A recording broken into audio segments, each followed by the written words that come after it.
नमस्कार, मेरा नाम है संजय कुमार और आप सभी का स्वागत है हमारे यूट्यूब चैनल एसके एग्रीकल्चर में। आज की इस वीडियो में किसान साथियों बात करने वाले हैं, जब हमारे गेहूं की फसल 50 दिन की हो जाए या उसमें हम दूसरा पानी लगा दें, उसके बाद हमको कौन कौन से काम करने या कौन कौन सी बातों का ध्यान रखना है कि हमारे गेहूँ का जो उत्पादन है वो काफ़ी अच्छा निकल कर आए। तो देखिए, यहाँ पर इस वीडियो में जो मैं बातें बताने वाला हूँ वो बहुत ही ज़्यादा आपके काम की है। ऐसा नहीं है कि मैं कोई ऊट पटांग आपको खाद बताने वाला हूँ, कोई खाद नहीं बताने वाला हूँ, लेकिन जो ज़रूरी जानकारी है वही आपको आज की इस वीडियो में मिलेगी। तो वीडियो को आप शुरू से लेकर आखिर तक पूरा देखिए, लाइक कर दीजिए, ज़्यादा से ज़्यादा शेयर कर दीजिए। अगर आप हमारे चैनल पर नए हो तो सब्सक्राइब करके बेल आइकन को ऑल पर दबा देना, ताकि आगे भी आपको खेती से संबंधित तमाम प्रकार की वीडियो देखने को मिलती रहे।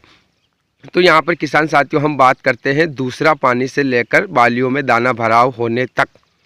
जब हम दूसरा पानी लगाएंगे हमारी फसल को, वहाँ से लेकर बालियों में दाना भराव होगा, वहाँ तक हमको क्या क्या ध्यान रखना है गेहूं की फसल में, ताकि पैदावार को लेकर कोई नुकसान ना हो जाए।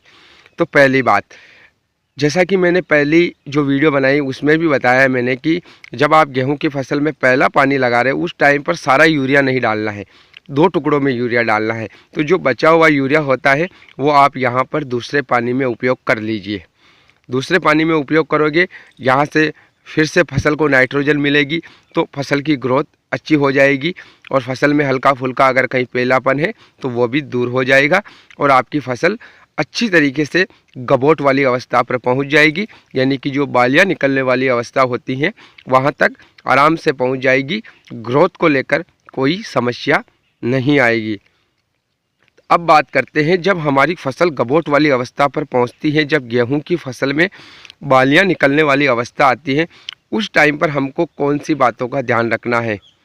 तो यहाँ पर किसान साथियों बहुत ही ज़रूरी हो जाता है आपको ये जानना कि गेहूं की फसल में बालियां निकलती हैं उससे पहले गेहूं की फ्लैग लीफ आती है। जो बड़ी पत्ती होती है बालियों के साथ जुड़ी हुई होती हैं, वो फ्लैग लीफ बाहर निकलती है। तो इसका हमको ध्यान रखना है, क्योंकि गेहूं की फसल में बालियां आने के बाद दाना भराव को लेकर, बाली की लंबाई, बाली की विकास को लेकर सारा काम फ्लैग लीफ ही करती है, यानी कि ज़्यादा से ज़्यादा पोषण का काम वही पत्ती करेगी। तो उसको हमें सुरक्षित रखना है। अब उसको सुरक्षित रखना है तो उसमें रोग क्या क्या लगेंगे। देखिए, अगर किसी भी प्रकार का मौसम ख़राब होता है तो उस पर दिक्कत आएगी फ्लैग लीफ के ऊपर। अगर किसी प्रकार के पोषक तत्व की कमी है तो भी उस पत्ती पर दिक्कत आएगी। अगर आपके क्षेत्र में गेहूं की फसल में इल्लियाँ वगैरह लगती हैं तो भी उसी पत्ती को वो काटेगी। तो इन सब बातों का हमको ध्यान रखना है और उसी हिसाब से हमें उपचार करना है। जैसे जैसे अगर नाइट्रोजन की कमी पड़ रही है तो वो जो पत्ती है एकदम से पीली पड़ेगी, हल्की हल्की सफ़ेद कलर में होकर पीली पड़ेगी। या मौसम की ख़राबी की वजह से पीलापन आ रहा है तो मौसम सही होने के बाद ऑटोमेटिक सही हो जाएगी। और दूसरा एक और उस पत्ती पर पीलापन आता है पोटेशियम की कमी की वजह से। अगर फसल में आपको आपके खेत में पोटेशियम की कमी है और उसकी वजह से अगर पीलापन आएगा तो उस पत्ती पर आपको हल्की लाल कलर की धारियाँ दिखाई देने लग जाएगी, यानी कि पत्ती एकदम से पीली नहीं पड़ेगी और हल्की हल्की धारियाँ दिखाई देगी। तो फिर आप समझ जाइए कि पोटेशियम की कमी पड़ रही है। तो फिर उस हिसाब से आपको उपचार करना है।